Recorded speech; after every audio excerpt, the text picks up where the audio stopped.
본 방송은 1월 24일 토요일에 녹음됐습니다.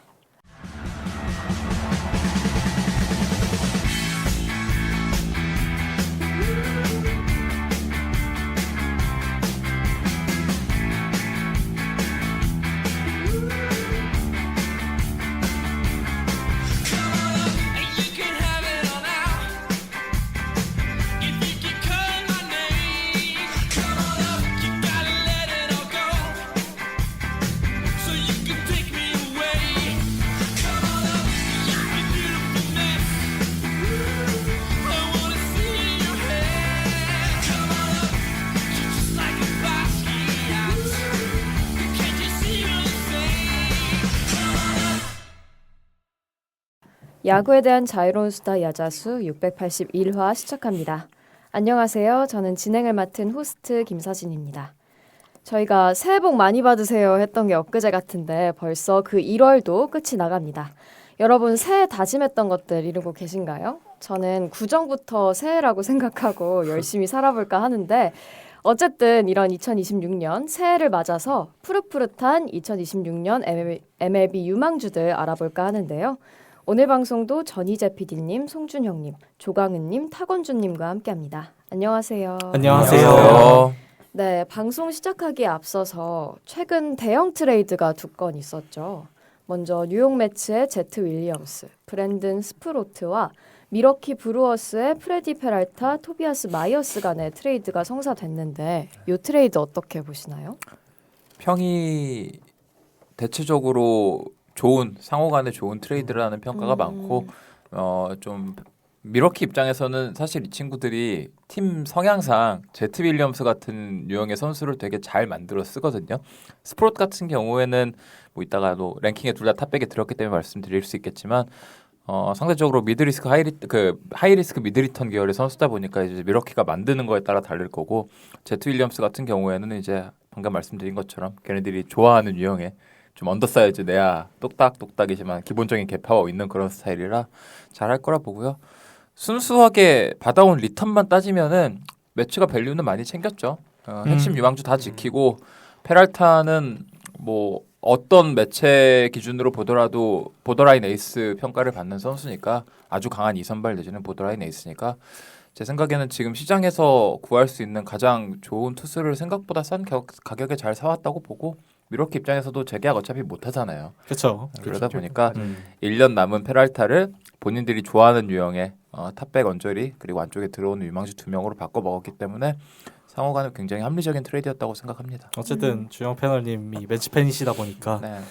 아시겠지만 에이스 선발 자원에 대한 수요가 그냥 무조건 필요했었잖아요. 그래서 결국에 FA 시장에서 뭐 돈을 써서 사는 선택을 하는 대신에 이번 트레이드를 통해서 1년 남은 프레디 페랄타를 영입을 했는데 매치의 그런 자금력이라면 뭐 충분히 연장 계약까지 노려볼 수 있을 거고 말씀해주신 대로 둘 다 탑백 안에 있는 유망주들이잖아요. 요즘 선발 가격이 진짜 좀 많이 올랐어요. 미쳐 날뛰고 있고. 이 정도면. 근데 어쨌든 에이스 끝자락쯤에 서 있는 그래도 에이스라고 볼 수 있는 프레디 페랄타에게 이 정도 지출은 당연히 감수할 수밖에 없었다. 그래서 결과적으로 둘 다 지금으로서는 윈윈 트레이드가 맞다라고 저도 생각을 합니다. 또 매치팜이 좋아요. 또 네, 매치팜이 좋기 때문에 제트 윌리엄스나 브랜든 스프로트나 이 정도 출혈은 감사할 거라고 생각을 했고 그 다음에 이제 페랄타가 지금 1년이 남았기 때문에 그 점에 있어서는 그래도 이제 매치가 조금 이제 좀 이상의 출혈을 했다. 그런데 아까 말씀해줬다시피 좀 미러키 입장에서도 잡지 못하는 그런 상황이었기 때문에 어느 정도는 둘 다 이해가 가는 트레이드 같아요. 예. 네. 사실 페랄타 같은 경우에는 방금 이제 보더라인 에이스라고 했는데 컨텐더 팀의 2선발이 페랄타라고 하면은 차고 넘치죠. 차고 넘치죠. 대신 1선발이라 하면 살짝 애매할 수 있는 딱 그 느낌인 투수라서 근데 지금 FA 시장에서 최대어가 발데스잖아요. 그렇죠, 발데스죠. 발데스보다는 페랄타가 훨씬 낫다고 생각합니다. 네. 야구 내적으로나 외적으로나. 네, 그렇죠. 그래서 아마 그쪽으로 돈을 더 써서 사실 매치 같은 경우에 지금 발데스를 이제 FA로 만약에 데려오게 되면 단순히 발데스 계약만 그 돈만 주는 게 아니라 사치세까지 감안을 해야 되기 때문에 그걸 생각했을 때 그리고 페이롤에 장기적으로 잡히는 걸 고려했을 때 페랄타 그냥 사는 게 낫다 이 판단을 내린 것 같아요. 정작 스포르시나 제트 윌리엄스 다 매치에 자리가 없잖아요. 따지고 없어요. 보면. 그쵸. 잘 판 것 같아요. 네, 그럼 한 가지 더 얘기해 볼 텐데요. 워싱턴 내셔널즈가 맥켄지 구어를 내주고 텍사스 레인저스로부터 개빈 핀, 알레한드로 로사리오, 데빈 피츠, 예레미 카브레라, 아비멜렉 오르티스를 받는 1대5 트레이드가 있었는데 이 트레이드는 또 어떻게 보시나요? 여기 나오신 네. 원주 패널님이 텍사스 팬이고 이제 제가 워싱턴 팬인데요. 어, 제가 농담 삼아서 고어 사과라고 한 게 진짜 몇 번 있었거든요. 몇 달 전부터. 근데 진짜 이게 진짜 실현될 줄은 몰랐고 왜냐면 텍사스가 선발이 급한 팀이 사실 아니잖아요. 엄밀히 따지면. 그렇죠. 뭐 물론 여러 이제 인저리 이슈들이 있긴 하지만 뭐 어쨌든 작년 선발 ERA 전체 1위 팀이기도 했었고 하다 보니까 좀 의아한 트레이드였는데 저한테 있어서는 받아온 대가들은 네츠 팬 입장에서는 당연히 합리적이라고 생각합니다. 일단 물량 자체가 많기도 하고요. 이 선수들이 탑백에 들어가 있는 선수는 아무도 없어요. 오늘 얘기할 이 주제에서는. 네. 근데 다 결국에 이제 슬슬 올라오고 있는 그런 탑 150, 200급의 자원들이 워낙 질 좋게 많이 있어가지고 저는 받아온 대가를 되게 좋게 생각합니다. 못 파는 선수들 빼고 싹 다 긁어서 준 수준이거든요. 그렇죠. 물론 텍사스 팜이 거의 최하위권이긴 해도 근데 따지고 보면 디그롬이랑 이볼디가 또 건강하게 풀시즌 뛸 거라고 장담할 수가 없죠. 네. 그 둘 빠지면 잭 라이터가 1선발인데 이건 좀 아니죠 아무리 봐도. 달리는 그리고 팀인데. 그래. 고어가 작년에 2열에는 4.17인데 FIP는 3.74였어요. 이게 매년 네, 거의 이게, 그랬죠. 그러니까 이게 네. 이게 뭐 본인의 개인적인 이유도 있겠지만 포수에 지금 서 있던 게 키버트고 유격수에 서 있던 게 에이브람스 그리고 이루수에 루이스 루이스 가르시아 가르시아. 네, 최악의 수비진이죠. 네, 메이저리그 최악의 수비진. 쉽지 않죠 이 네. 수비수 끼고 이 수비수 끼고 잘하기는. 그래서 텍사스가 수비는 워낙 좋으니까 성적 개선을 노려볼 수 있지 않을까. 거기에 글로벌 네. 라이필드 그러니까 홍구장이 피홈런도 잘 안 나오기도 이게 하고. 글로벌 라이필드가 지금 시애틀 구장 다음으로 혹은 작년에 뛰어넘었거든요. 그렇죠. 투스티나 구장으로. 그렇죠. 그래서 더 투수 쪽에 투자를 하는 것 같아요. 뭐 타선 투자를 해야 된다는 말도 있지만 딱히 건드릴 만한 요소가 없어요. 또 따지고 보면. 그래서 잘 영입한 것 같아요. 만약에 누군가를 영입해야 됐으면 그 안에선 제일 나은 선택지인 것 같아요. 고어가. 고어가 네츠한테 되게 계륵 같은 존재긴 했거든요. 지금 어쨌든 좀 유망주 타임라인이 꼬이면서 그 아래에 있는 제임스 우드라든지 아니면 뭐 저기 나중에 얘기할 다른 유망주들 여러 유망주들이 다 로우 레벨에 있는 상태이기 때문에 고어가 FA로 풀리는 기간에 어차피 네츠는 고어를 잡지 않을 거였어요. 안 네. 팔았어도. 그래서 지금 이 시점에 좋은 대가를 받고 판 게 네. 상당히 네. 만족스럽습니다. 그리고 뭐 그러니까 워싱턴 넘어간 유망주를 다 보면 다 A 플러스 정도 레벨이고 뭐 이 중에서 좀 주목할 만한 유망주가 작년 1라운더 개빈 피엔이랑 그 내야수 데빈 피츠제럴드 정도인 것 같아요. 네. 지금으로선. 맞아요.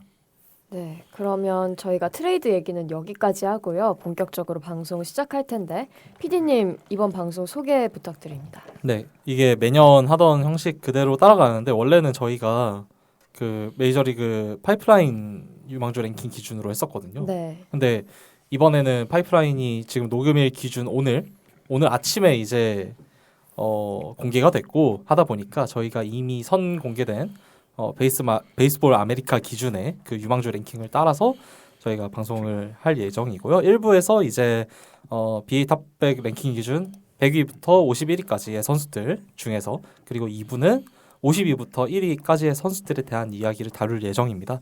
시간 관계상 당연히 이 모두를 다룰 수는 없으니까 다 다루면 8시간 방송이 나오거든요. 그래서 저희가 선정한 선수들만 있으니까 풀 리스트 같은 경우에는 이 베이스볼 아메리카 홈페이지를 참고해 주시면 될 것 같습니다. 네, 그럼 먼저 100위 테너 맥더갈 선수 먼저 얘기해 보겠습니다.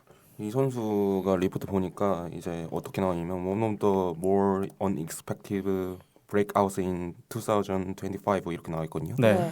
그러니까 이게 저는 이제 유망주를 보면서 이게 하위 레벨에서 제구가 잡히다가 이제 AA에서 하이 뭐 4인 싱글 A 이쯤 때 제구가 무너진 경우 케이스를 많이 봤어요. 근데 맥더가 같은 경우에는 오히려 AA에서 지금 커맨드와 컨트롤이 개선이 됐어요. 그래가지고 이 점을 좀 많이 높게 평가한 것 같아요. 그래서 전형적인 약간 갈매기 그 네. 두 폼이죠. 갈매기형 스로어였는데 WA에서 컨트롤 잡은 점이 굉장히 인상적이었습니다. 그래서 뭐 아래도 써주셨지만 이게 계속 이어진다면 지금보다 손이 더 점프할 수 있는 선수다라고 해서 제일 처음 말씀드린 거고요. 예.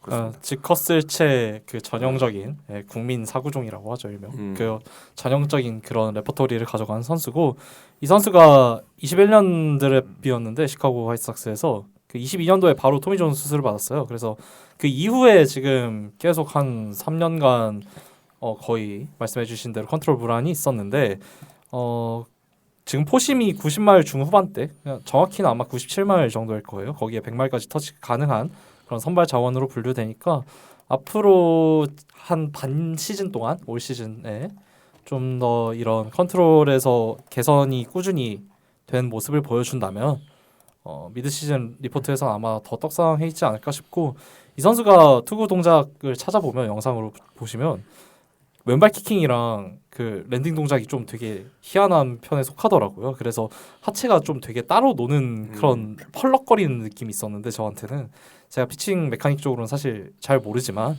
언뜻 보면 그냥 불안정해 보였다. 그래서 이게 컨트롤이 좀 이상하게 잡혔던 원인이 아니었나 싶기도 하는 그런 생각이 있었습니다. 한국에 보면 저런 투수도 많아요. 그렇죠. 메커니즘으로. 맞아요. 전형적인 네. 미국 그러니까 약간 그런 그렇죠. 느낌이 아니더라고요. 약간 갈매기 그 네. 이모티브 W처럼 이렇게 막 갈매기처럼 펼치면서 던지잖아요. 이 친구는. 그래가지고 이게 좀 제구에 악영향을 미치지 않나라고 저도 메커니즘 잘 모르기 때문에 그렇게 생각은 하는데 그래도 이제 보여주는 성적 자체가 굉장히 지금 많이 개선이 됐으니까 그렇죠. 그런 부분에서 좀 기대가 간다 정도로 저는 요약을 할 수 있을 것 같습니다. 예. 네, 그러면 다음 선수로 넘어가 보겠습니다. 다음 선수는 2025년에 95위였던 해리포드 선수인데요. 이 선수는 어떻게 보시나요? 그러니까 워싱턴 입장에서 제일 그나마 바로 쓸 수 있는 포수 중에선 제일 나은 유망주를 데려오긴 했는데 뭔가 좀 애매합니다. 지금. 그러니까 타격은 적당히 한다고는 하는데 문제가 베이스볼 아메리카에서 수비 점수를 40점을 줬거든요. 네. 이 말은 키버트 루이스보다 낫다는 수준이거든요. 나은 수준이라는 건데 그렇다고 워싱턴이 바로 외야로 뺄 수도 없잖아요. 그렇죠. 뭐 한번 프리시즌을 뛰어봐야 알겠지만 좀 애매한 것 같아요. 제일 확 뛰는 툴이 주력인 포수 좀 뭔가 애매한 애매하죠. 느낌이 없지 않아 있죠. 네. 왜냐하면 여러 수비 평가들이 일단 이 해리포드라는 선수의 포수로서의 그 수비 능력을 특히나 이제 블로킹이나 프레이밍 같은 부분에서 마이너스를 많이 받아서 저도 의문점이 좀 많이 드는데 그래도 어깨가 그렇게까지 나쁘지는 않은 편이고 일단 키버트 루이스보단 그리고 뭐가 됐던 그 키버트 루이스보다는 수비를 잘 하겠지 싶어가지고 네츠 입장에서는 사실 무한정 플레잉 타임을 줄 수 있을 거고 재작년에 이 선수가 좌익수 컨버전을 시도해봤던 걸로 알고 있어요. 시애틀에서도 저기 랄리 때문에 어쨌든 자리가 없었을 테니까. 근데 그렇죠. 이제 결국에는 작년에는 포수로서만 다시 출장했더라고요 보니까. 그래서 외야로 돌리는 거는 네츠 입장에서도 외야가 좀 과포화돼 있기 때문에 이미 굳이 그렇진 않을 것 같고 제일 기대되는 건 그래도 이 선수의 디시플린 능력 그리고 말씀해주신 준수한 빠른 발 그리고 준수한 파워 막 그렇게까지 타격적인 그 능력에서 빠지는 부분은 없어요. 그래서 네츠의 좀 여러 선수들과는 다르게 막스윙을 안 가져가는 그런 유형이잖아요, 이 선수가. 그래서 마이너 통산 출루율이 4를 넘기기도 했었고 올해 바로 올라와서 잘 해봐야죠. 뭐. 그렇게 네. 기대합니다. 원준 패널님이 지금 아까 말씀하신 게 40이면 키버트보다 잘하겠지라는 게 폭력적이군요, 사실. 그렇죠. 40이면 하위 30%고 그 다음에 이제 이게 맥스잖아요, 사실. 키버트는 하위 키버트는 1%라서 얼마나 못하는 거야 했는데 키버트는 진짜 못하시더라고요. 예. 여번 보면은. 제가 그냥 네. 공 잡는 수준 그 그렇죠. 이상 이하도 백네트 아니에요. 약간 예. 역할 이런 느낌이지.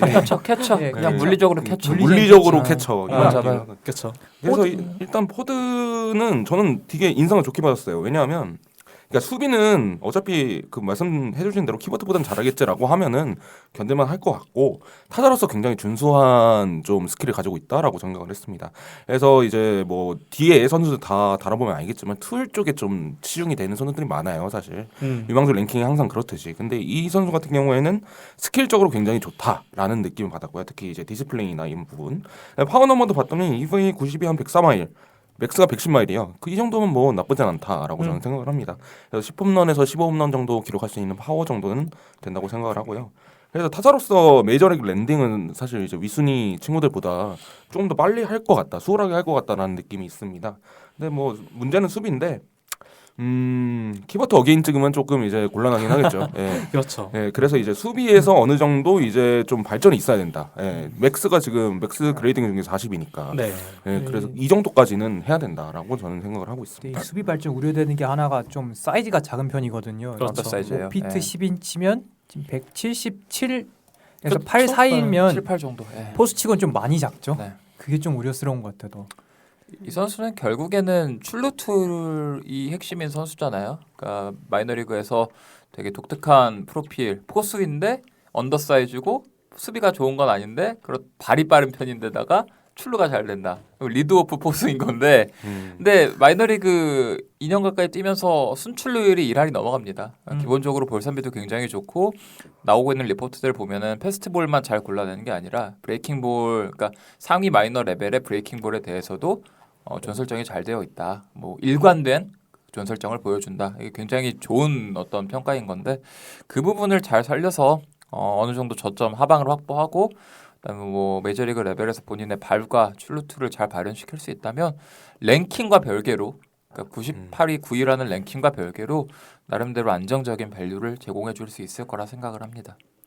네, 그럼 다음은 96위 선수 알아볼 텐데요. 로건 핸더슨 선수입니다. 저는 이 선수가 96위에 랭크되어 있지만 실제로 당장 내년에 이 뒤에서 더 얘기할 좋은 그런 선발 유망주들보다도 오히려 이 선수가 좀 더 당장에 누가 잘할까라는 기준으로 랭킹 매기면 이 친구가 훨씬 더 위에 가 있지 않을까 싶긴 해요. 올해 이미 메이저리그 그 5경기 선발로 등판을 해서 ERA 1.78, 9이닝당 11개가 넘는 탈삼진을 잡아내면서 나름의 임팩트를 남긴 적도 있었습니다. 부상 때문에 더 뒤에 못 던졌지만. 근데 왜 이 랭크에 있냐면 일단 이 선수가 그 포심 체인지업 투핀치의 의존도가 워낙 큽니다. 일단 첫 번째로 각각 구종을 떼놓고 봤을 때는 매력적인 업사이드가 솔직히 안 보이는 건 맞아요. 그러니까 포심 구속도 93마일에 형성되고 93마일이면 이제 메이저리그 평균 이하잖아요. 네, 그렇죠. 평균 이하고. 근데 포심 위력이 좀 딸리더라도 이 선수가 일관되게 이 로우 암슬롯에서 하이존에 포심 꽂아놓고 체인지업으로 타자들 눈속임 하는 이 레퍼토리가 이게 사실 말이야 쉽지 커맨드 능력이 조금만 부족해도 이게 가운데로 몰리면 바로 이제 타자들의 좋은 먹잇감이 되기 때문에 통타당하기가 쉬운데 일단 지난 몇 년간 꾸준히 이 선수가 그럴 능력이 있다는 걸 증명을 했으니까 저는 당장 좋게 봅니다.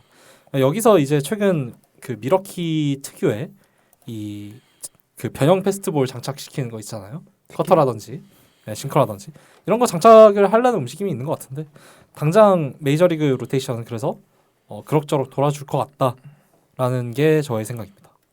체인지업으로 스톱 오버하는 친구들은 좀 고평가 받아도 된다고 생각해요. 저는. 네. 그래가지고 저도 이 선수를 굉장히 좋게 보는 부분이 오프스피드는 이미 완성이 돼 있어요. 오프스피드는 완성이 돼 있고 아까 말씀드렸듯 미러키와 잘 맞는 변형 패스트볼 이거가 장착이 되면 사실 이제 미드 로테이션 허리 선발을 맡아줄 수 있는 그런 친구거든요. 왜냐하면 이제 지금 남은 거는 커터하고 슬라 분리 이 정도인데 과제가 결국에는 이제 오프스피드는 포싱과 오프스피드는 완성이 됐으니까 그것까지 이제 완수를 한다면 거의 이제 플로우가 굉장히 단단하죠. 그렇죠. 플로우가 단단한데 사실 이제 2순위인 거는 이해가 갑니다. 왜냐하면 구속이 느리니까. 그렇죠.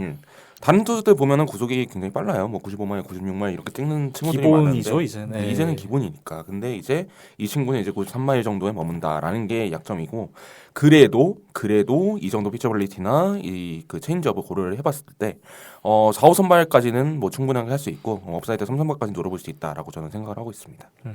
요즘 그래서 이런 좀 유사 조 라이언과 애들이라고 하죠. 이게 너무 많이 나와요. 포심 스펙이 좀 딸리는데도 불구하고 일관되게 상단 로케이션에 집어넣고 다른 이제 세컨더리로 장난질 치는 친구들이 좀 재미를 많이 보고 있는데 이런 친구들 보는 것도 재밌는 것 같아요. 막 무작정 막 100말 뿌리는 애들보다도 이런 애들이 좀 더 똑똑하게 던진다라는 느낌이 저는 있어서 너무 많이 나와요, 근데. 그렇죠. 일종의 그 약간 프로토타입을 제공해줬죠. 네, 그런 그렇죠. 투수들이 그렇죠. 대거 성공을 하면서 마이너리그 팜들에서도 이제 이런 유형으로 만약에 포심이 좀 애매한데 세컨더리가 괜찮다 이러면 딱 그 청사진을 그대로 따라가는 느낌이 좀 있는 것 같아요. 뒤에서 쭉 보시면 알겠지만 네. 2025 드랩 그 다 보면은 투수들이 다 똑같아요 거의. 공장 같아. VA 맞아요. 공장이야 그냥 진짜. 완전. 네. 네, 그래가지고 그래도 이런 친구들이 지금 이제 뭐 자리를 잡았으니까 이런 친구들 많이 뽑은 거겠죠. 뭐 이런 느낌으로 좀 이해를 하면 될 것 같습니다. 네. 저 개인적으로 이제 제가 진짜로 얘기해보고 싶었던 재밌는 투수가 하나 있는데 방금 이제 로간 핸더슨의 완전히 그 반대편에 있는 선수거든요. 93위에 랭크된 양키스의 카를로스 라그랑주가 있습니다. 그렇죠. 스로워. 이 선수는 투석기예요, 그냥. 그러니까 매년 나오는 전형적인 그 공 빠르게 던지는 미친 투석기인데 그냥 미친 수준이 아니라 개 미친 투석기예요. 그러니까 이 선수 최고 구속이 시속 103.3마일까지 나온 걸로 알고 있고 166이죠. 67 정도 나오는 거고 패스트볼 체인지업 콤보를 던지는 선수인데 투석기라고 한 이유가 AA 올라와서 올해 7, 80이닝 정도 던진 걸로 알고 있는데 9이닝당 볼넷이 6개 정도 됩니다. 진짜 개미친 투석기예요. 공을 자기가 어디로 던지는지 자기도 모를 거예요. 제가 보기엔. 근데 순수 스토프 지표만 놓고 보면은 이번에 베이스볼 아메리카에서 그 발표한 탑백 모든 투수들 중에 스토프 플러스 레이팅이 121입니다. 압도적 1등이에요. 근데 커맨드 플러스라든가 그 외 지표들은 탑백에 들어간 투수들 중에 최하위예요.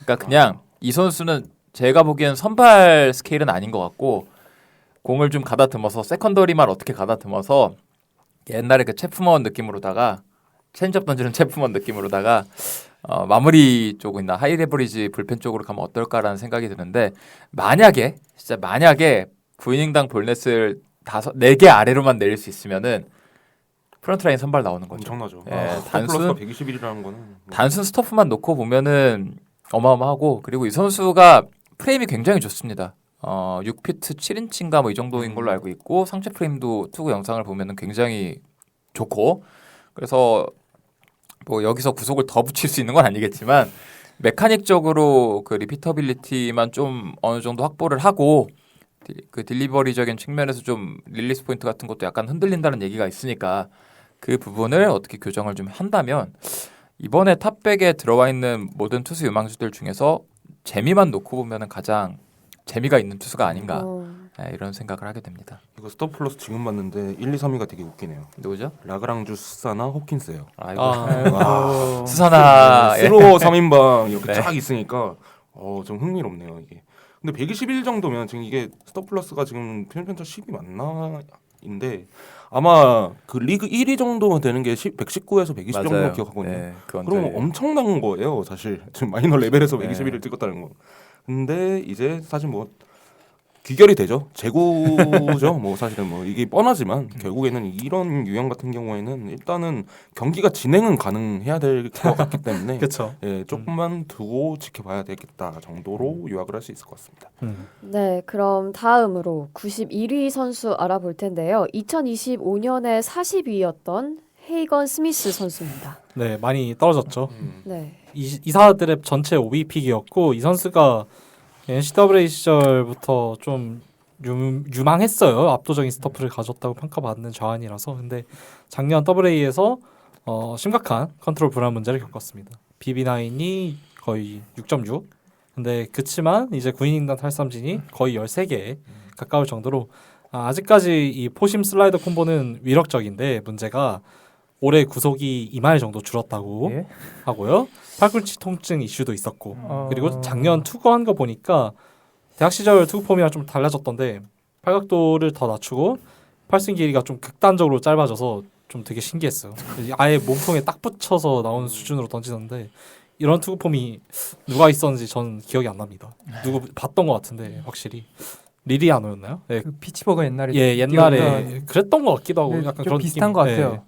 여튼 딥세션은 진짜 좋을 거라 상대하는 저타 입장에서는 진짜 지옥일 것 같은데 이게 구속 하락을 회복 못하면 솔직히 당장의 미드 시즌에 탑백 밖으로 나가도 안 이상한 지금 퍼포먼스라고 생각합니다. 살짝 그렇죠. 불펜 프로젝션이 보이죠. 오히려 네, 오히려 헤이건 스미스 그렇죠. 같은 경우. 이 노아 슐츠는 좀 괜찮은데 저는 화이트삭스에서 노아 슐츠는 좀 괜찮은데 헤이건 스미스는 이제 버스트 될랑말랑이지 않나. 네. 너무 네. 빠르게 네. 너무 너무 재고가 뭐 비미9 지금 6.66이 나오면은 사실 못 써요 사실. 쓰죠. 예, 그렇기 때문에 이게 조금 이제 미드를 봐야겠지만 미드까지 봐야겠지만 이렇게 재고 불안이 계속 된다면 사실 불펜 프로젝션으로 봐야 되지 않나라고 저는 생각을 하고 있습니다. 헤이건 스미스 같은 경우. 지금 네. 서드도 좀 애매한 편이잖아요. 서드 서드 애매하죠. 그쵸. 체인지업인데 45면 사실 못 쓴다는 수준이거든요. 잘 그러면 우타자 상대로 상대할 공이 또 애매해지죠. 그럼 그냥 이제 완전 그럼 저기 완전 헤이더처럼 가는 거죠. 예. 불펜으로 가야 되는데 이러면 불펜은 탑백에 들어온다는 거는 상상하기 어렵지 네, 않아요? 많이 어렵죠. 네, 그럼 다음으로 바로 넘어가서 다음은 92 에단 살라스 선수인데요. 이 선수도 작년이랑 좀 차이가 큽니다. 2025년에는 31위였는데 어떻게 보시나요? 그 전엔 탑 10이었잖아요. 그렇죠. 네. 근데 지금 옛날 평가가 남아 있어서 탑백에 들어온 수준인지 당장 성적만 놓고면 당장 탑백에서 빠져도 이상하지가 않아요. 그러니까 더블에이에서 뛰는데 OPS가 6을 못 넘고 있거든요. 이 말은 타격 능력은 아직 잘해줘야 A나 상위의 A 플러스 수준이라는 건데, 근데 일단 그 프렐러는 계속 더블에 놔두고 있어요. 그러니까 뭐 수비야 이미 옛날부터 메이저리그급이라고는 하는데 문제가 근데 경기를 제대로 못 뛰고 있으니까 뭐 타격이 나아질 그게 건덕지가 없죠. 그러니까 예전 하입처럼 반등할 수는 없을 것 같아요. 아무리 봐도 이제는. 그러니까 한번 타격 능력을 한 번이라도 보여줬다가 떨어지는 건 모르겠는데 타격 능력 보여준 적이 없죠. 냉정하게 없다고 봐야 되니까요. 오늘 발표됐던 저기 파이프라인 기준에서는 탑백 밖으로 밀려났고요, 당연히. 그래가지고 계속 이 프렐러 단장이 계약할 때부터 이 선수가 설레발치면서 좀 되게 애지중지했었잖아요. 근데 타격 상태가 진짜 나아지는 건덕지가 아예 안 보이니까 갈수록 좀 그런 것 같아요. 이제 겨우 19살이긴 한데 그럼에도 불구하고 올해까지도 나아지는 모습이 안 보여진다면 진짜 모든 그 평가에서 100위권 밖으로 밀려날 그런 여지가 좀 충분하지 않나 싶긴 합니다. 이 선수 같은 경우에는 그 16살 시즌에 하이브를 엄청 받기 시작했잖아요. 그러니까 2024년 시즌 시작 전에 BA라든가 파이프라인 랭킹에서 둘 다 탑 10에 들어가고 16살, 7살밖에 안 된 선수가 그리고 2025년 시즌 시작 전에도 어느 정도 그 유망주로서의 입지가 유지가 되면서 탑 30 언저리까지 갔었는데 하락세가 너무 빠르죠. 그러니까 제가 기억하는 게 맞다면은 그 2024년 스프링 캠프 때는 초청까지 받아가지고 메이저리그 투수들하고 상대까지 했던 걸로 기억을 해요. 네. 근데 대배기까지 나왔었잖아요. 그렇죠. 근데 이 선수 다른 거보다 제가 느끼는 게 뭐냐면 히트 툴, 파워 툴 이런 걸 떠나가지고 그 나이가 어리면 보통 조연 설정이라든가 디서플린 쪽에 완성도가 떨어지잖아요. 그래서 그건 어쩔 수 없는 건데 조금 더 묵히는 게 나았을 것 같다는 생각은 해요. 그러니까 싱글 A를 너무 빨리 올렸고 하이 싱글 A도 너무 빨리 올렸고 더블 A도 지금 올릴 게 아닌데 올려가지고 그 공수의 차이가 심하다 보니까 그걸 맞추기 위해서 좀 약간 빠르게 러시한 느낌인데 그 과정에서 타격이 완전히 망가진 느낌이에요. 근데 여전히 나이가 19이고 신체 조건 측면에서는 여전히 나쁘지 않은 평가를 받고 있고 포수 수비는 지금도 당장 계속 플러스 평가를 받고 있기 때문에 어떻게 한 번만 좀 본인한테 맞는 레벨에서 타격을 가다듬어서 메카닉적으로 좀 완성을 시켜서 올라오면은 다시 반등을 할 수 있다고 생각해요. 왜냐하면 버스트라고 하기에는 가진 툴이 분명히 좋은 지점들이 있고 그리고 여전히 나이가 굉장히 어리기 때문에 이제 시작한다고 생각하면 그 2024년도에 엄청난 그 평가까지는 이제 돌아오지 못하겠지만 너무 비관적으로 볼 필요는 없지 않을까 이렇게 생각을 합니다. 네, 그럼 다음 선수 또 알아볼 텐데요. 이 선수도 차이가 굉장합니다. 2025년에 11위였는데 올해 85위인 카슨 윌리엄스 선수입니다. 그러니까 매년 그 유망주 방송에서 나왔는데 이 어프로치로 못 버틴다 이런 매년 근데 왜 유지가 되는지 모르겠다 유지가 되고 있다라고 했는데 작년에 결국 무너졌어요. 그게. 그래서 김하성 선수가 작년에 계속 경기를 못 뛰니까 유격수 구멍이 나서 메이저 올라오긴 했는데 타격은 많이 모자란 것 같아요. 근데 지금 템파베이 입장에서 대안이 없어서 메이저 로스터에 남을 가능성도 꽤 있는 것 같은데 2할 2푼은 쳐줘야 되지 않을까요? 수비를 뭐 잘한다고 해도. 일단 당장은 그냥 수비수로서의 그렇죠. 밸류를 기대하고 그냥 써야 되는 상황일 것 같고 이게 이 선수가 공을 보는 능력 자체가 그렇게 떨어지진 않는데 그 문제가 됐던 게 마이너 내내 일관되게 방망이에 공을 맞추는 히팅 능력의 부재잖아요. 이게 너무 결격 사유였어가지고 거의 타격에서 사실 지금 당장 뭐 할 수 있을까는 아예 모르겠어요. 근데 안 그래도 요즘 저기 메이저리그 투수들 발전 속도도 너무 빠르고 해서 이런 아예 히팅 툴이 부재된 선수들이 유망주들이 메이저리그 올라와서 살아남는 것 자체가 좀 많이 힘들어진 시대가 되지 않았나라는 생각이 좀 듭니다. 이 선수를 보면서.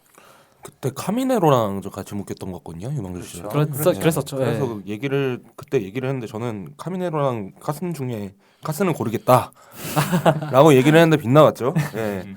그러니까 이게 사실 컨택은 뭐 저번에도 저희가 뭐 얘기한 게 있지만 패논패잖아요. 패스 논패스잖아요. 네.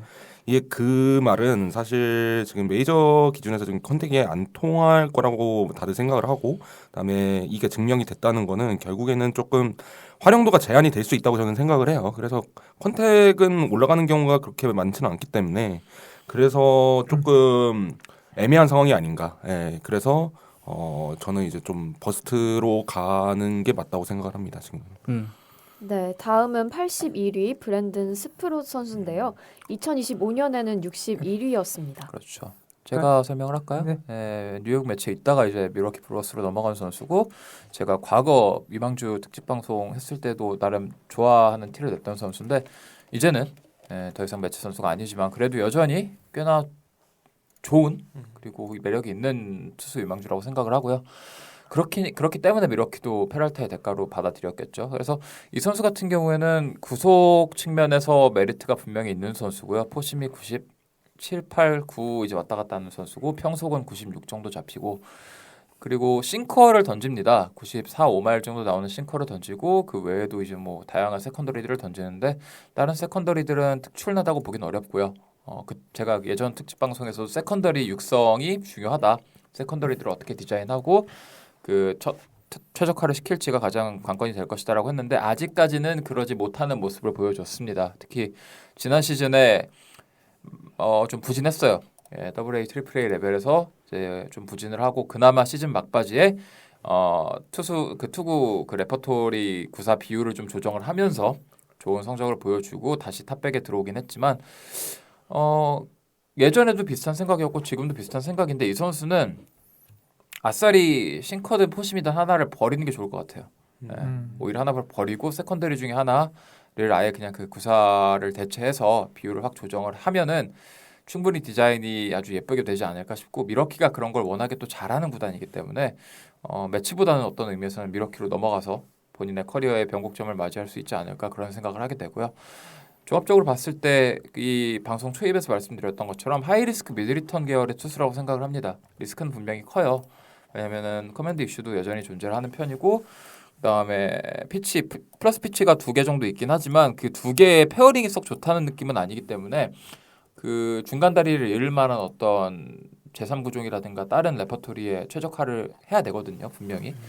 그래서 탑백에 들어와 있는 투수들 중에 어떻게 육성이 될지 디벨롭이 될지 지켜보는 재미가 있는 투수 같아요. 가지고 있는 툴 자체는 사실 탑 50에 들어갈 수도 있다고는 보는데 잘 풀렸을 경우에는 실제로 2024년 언저리까지만 해도 그런 트랙에 있었고 근데 지난 시즌에 본인의 약점을 너무 여과없이 보여주는 바람에 평가가 좀 떨어진 건 사실이라서 밀워키가 어떻게 쓰는지에 따라서 충분히 미드 시즌에도 평가가 갈릴 수 있다고 봅니다. 만약에 이번 전반기에 반등을 좀 못하거나 좀 커맨드가 계속 흔들리는 모습을 보여주면은 기존에 우리가 생각했던 그 미드 로테이션 위쪽 실링은 보기 어려울 것 같긴 해요. 근데 어쨌든 툴만 놓고 보면은 탑 50 언저리 내지는 75 정도 갈 수 있는데 그거를 실현하는 과정이 좀 생각보다 까다로울 수 있다.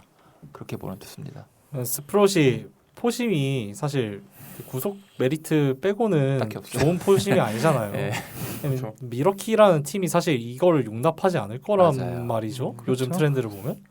그래서 아마 그냥 싱커 스위퍼 이코보 쪽으로 가는 투수가 되지 않을까 싶기는 해요. 저는. 그러면 고점은 내려가는 거죠. 그렇죠. 어쩔 수 없죠. 염려스러운 게 그러면 포진 버리면은 사실 좌타 상대가 안 될 그런 레퍼토리긴 해요. 네, 솔직히 그렇긴 말하면. 해요. 일단은. 네. 너무 전형적인 EW이기 때문에 지금 자이로가 달려 있으면 괜찮은데 자이로 지금 달려 있지 않은 상태고 네. 슬라이더를 제대로 지금 사용하지 못하고 있는 상태니까 그러니까 슬라이더를 이제 말씀해 주신 것처럼 준영님께서 말씀해 주신 것처럼 뭐 좀 디자인을 좀 가다듬어가지고 뭐 슬라이더를 자이로 쪽으로 좀 옮겨서 싱커랑 완전히 분할을 시키든지 아니면 뭐 다른 이제 세컨더리를 좀 다듬든지 이런 식으로 좀 변화가 필요할 것 같기는 해요. 사실 이런 투수들 같은 경우에는 이렇게 커맨드를 그렇게 많이 타는 건 아니거든요. 솔직히 맞아요. 네, 그쵸. 커맨드를 많이 타지는 않아요. 왜냐면 EW 이쪽 이스트 웨스트로 가면은 사실 뭐 스위퍼야 뭐 워낙 컨트롤이 불안정한 구종이기도 하고 그렇기 때문에 그래서 그 레퍼토리 최적화가 제일 시급한 과제다라고 생각을 합니다. 저도 이제 EW 투수들을 굉장히 좋게 보는 편이긴 해요. 요즘 트렌드기도 하고 뒤에서 나오면 뭐 맥린도 있고 뭐 이런 친구들이 굉장히 좋게 될 가능성이 높긴 한데 그래도 근데 그러면 이제 레퍼토리에서의 좀 뭔가 최적화가 있어야 된다 정도로 가름하겠습니다. 네. 네, 그럼 다음 선수로 넘어가서요. 다음은 82 에단 홀리데이 선수입니다. 오늘 나온 파이프라인 기준으로 24등을 받았거든요. 아예 말도 안 돼. 어. 이거. 너무 높은 무슨 이게 24등이야. 너무 높아요. 진짜 그러니까 말도 안 돼. 말도 안 돼. 저는 24등이랑 80등 당연히 80등에 더 가깝다고 보고 물론 80등보다 좀 더 나을 수가 있어요. 아직은 그렇죠. 아직 고등학- 어리니까. 어려요. 고졸인데 음. 그래도 삼진율 39.3%를 좀 선을 세게 넘었죠. 음. 야, 아무리 코어스 필드라도 공을 못 맞추면 의미가 없어요. 그걸 올해 콜로라도가 제대로 보여줬거든요. 아 이게 사실 홀리데이는 제대로 많이 뛰지 않았으니까 여기까지 하는데 이 선수가 25년 드래프트 원래 1픽에서 1픽으로 예상이 됐는데 됐었죠. 네. 이 삼진율 문제 때문에 평가가 내려왔는데 이거를 개선하지 못한다면 평가가 계속 떨어지지 않을까 싶어요. 이 유격수 프로필보다는 삼루 프로필에 더 가깝다고 하고요. 삼루수예요, 사실. 삼루수죠. 아직은 근데 너무 어려서 너무 사실 어려요. 이 방송에서 할 얘기가 많은 맞아요. 선수는 아닌데 음. 일단 제콜보다는 잘해야겠죠. 네, 제콜이 지금 하고 있는 거 보면 제콜 안 망했어요. 거의. 아직은 근데 기대치 비해서 약간 못하는 선수 중에 하나잖아요. 유망주의 대명사로 활용되고 있어서 물론 그 전체 1순위 기대치는 확실히 아닌 것 같긴 솔직히 한데 말하면은 그때 파이프라인에서 제콜 전체 1위로 뽑은 거 저는 아직도 잘 납득 안 갑니다. 그렇긴 해요. 형보단 네. 잘해야죠. 형보단 네, 잘해야죠. 어쨌든. 근데 이제 콜로라도의 이제 잔혹사 얘기를 하자면 삼진율이 굉장히 높은 파워툴이 가장 최우선으로 뽑히는 사이즈가 큰 내야 자원 뭐 이렇게 하면 찰리 콘돈이 떠오르네요. 아 그렇죠. 아유. 콘돈 선생님의 전철을 밟게 되면은 콜로라도 입장에서는 굉장히 마음이 아플 텐데 최근 몇 년 콜로라도의 드래프트 기조라든가 육성 상황을 보면은 이 유망주들보다도 팀에 좀 문제가 있는 것 같아요. 네. 어. 이게 전반적으로 그냥 모든 그 야수 유망주들이 다 망해요. 공통적으로 일단 디시플린 문제를 겪고 네. 거기서 이제 타구의 질이 더 저하가 되고 맞추는 타구도 하다 보니까 그냥 쿠어스 빨도 못 받는 선수들이 너무 많아졌어요. 이게 전반적으로 그냥 팀이 문제인 거예요. 그러면 이게 뭘까요? 그러니까 팀 입장에서는 우리는 쿠어스를 쓰니까 너 공격적인 타격을 해라라고 지시를 하는 건지 아니면은 그냥 코칭 영역이 안 돼가지고 방치를 하는 건지 모르겠는데 모든 타자들이 다 붕붕이가 돼요. 다 그래요 지금. 뭘까요? 방치죠. 뭐. 방치죠 이거. 이 선수들만 심지어 콘돈이나 할로데이만 그런 게 아니라 그 마이너리그 레벨에 있는 주요 그나마 좀 랭킹이 있는 유망주들 싹 봐도 디서플린 문제가 하나씩 다 패시브로 달려 있어요. 대부분. 뭘 하는 건지 잘 모르겠어요. 그러니까 디시플린 같은 경우에는 제가 봤을 때는 코칭형이라고 생각을 하는데 지금 마이너 시스템 자체가 그냥 망가진 거예요. 그걸. 아니 이게 산에 가면 원래 좀 멀리 보니까 눈도 좋아지고 그렇죠. 이래야 그러니까요. 얘네는 뭘 보는 거야 도대체? 얘네들은 안 하는 거죠 그냥. 그러니까 아무것도 안 하니까 아무것도 지금 붕붕이가 되는 거죠. 사실 어린 타자들 다 디시플린 문제 가지고 있잖아요. 그리고 그게 이제 상위 레벨 가서 고쳐지는 경우가 많고 그거는 제가 봤을 때 시스템 문제라고 생각을 하는데 근데 이 친구들 콜로라도 친구들 같은 경우에는 뭐 나이에 상관없이 다 달고 있어요 그 문제를. 그러면 제가 봤을 때는 시스템 문제다라고 생각을 하는 거고 에단 홀리데이는 근데 몰라요 사실 지금 이게 맞아요. 너무 젊기 때문에 이제 시작인데. 너무 젊고 그 다음에 확실한 파워툴 하나는 가지고 있잖아요. 확실한 파워툴 하나는 가지고 있기 때문에 그렇게 비관적으로 볼 상황은 아니라고 생각을 합니다. 24위는 아닌 것 같지만 50위권은 네, 하지 않나. 50위 BA가 언저리라고 조금 봐요. 저평가를 하지 않나. BA도 약간 그런 시스템 문제를 좀 감안을 하지 않았나?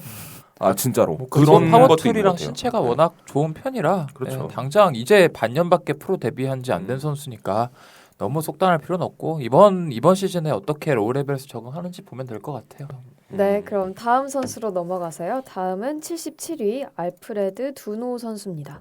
그러니까 베이스볼 아메리카에서는 히트를 40 주면서 좀 낮게 평가를 했는데 그러니까 근데 오늘 파이프라인에서 나온 순위 38위에다가 히트를 55를 줬거든요. 네. 저는 히트를 40은 좀 아닌 것 같아요. 지금까지 보여준 모습으로는.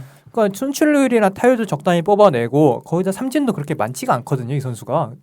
근데 왜 히트를 이렇게 안 줬을까? AFL에서 좀 말아서 애가 아, 그 영향이 가격에서, 없지 않아 예. 있을 것 같아요. AFL에서 말렸다고 40을 준다고. 그러니까요. 근데 좀 심하게 망한 맞아. 프로필이긴 했어요. 네, 근데 거기서. 나이대 대비 싱글 A에서 이 정도 지표를 뽑아내면은 저는 오히려 20위까지는 좀 오바여도 50위권 평가를 줄만하다고 보는 게 네. 홈런도 잘 때려냈고 볼 3비가 싱글 A 레벨에서 95볼 내 91 삼진이었거든요. 그리고 실제로 이 선수 제가 찾아봐가지고 비디오라든가 여러 세부 지표 뜯어봤을 때도 존 인지 능력이 좋다는 리포트가 대부분이고 그다음에 컨택 자체도 그 존 안에서 스위스팟 맞추는 능력 자체는 나쁘지 않다는 평이 지배적이에요. 그래서 실제로 미드 시즌까지도 가장 핫한 타자 유망주들 중에 하나였습니다. 그래서 히트 40은 아무리 봐도 좀 너무 박하게 준 것 같고 실제로는 한 45에서 50 그 언저리에 있을 것 같아요. 네. 그래서 지금 리그에 포수 유망주들이 최근에 약간 여러 명 뜨고 있잖아요. 저는 뭐 2부에서도 또 이제 추가로 말할 수도 있겠지만 저는 개인적으로 가장 좋아하는 포수 유망주 3명 꼽으라 그러면 한 명은 유망주가 드레이크 볼드윈 그다음에 걔는 유망주 아니니까 카터 젠슨, 알프레도 두노 이렇게 3명이에요. 네. 그래서 이 3명이 앞으로 되게 기대를 해봄직하다. 종합적으로 되게 육각형도 고르게 이제 구성이 되어 있고 두노 같은 경우에는 수비적인 측면에서 이제 또 어린 포수 유망주들이 항상 따라오는 그 얘기가 있잖아요. 너 끝까지 메이저리그에서도 포수 볼 수 있겠냐? 라는 그런 평가들이 주로 많이 따라오는데 두노도 그 비판에서는 자유롭진 않은 것 같아요.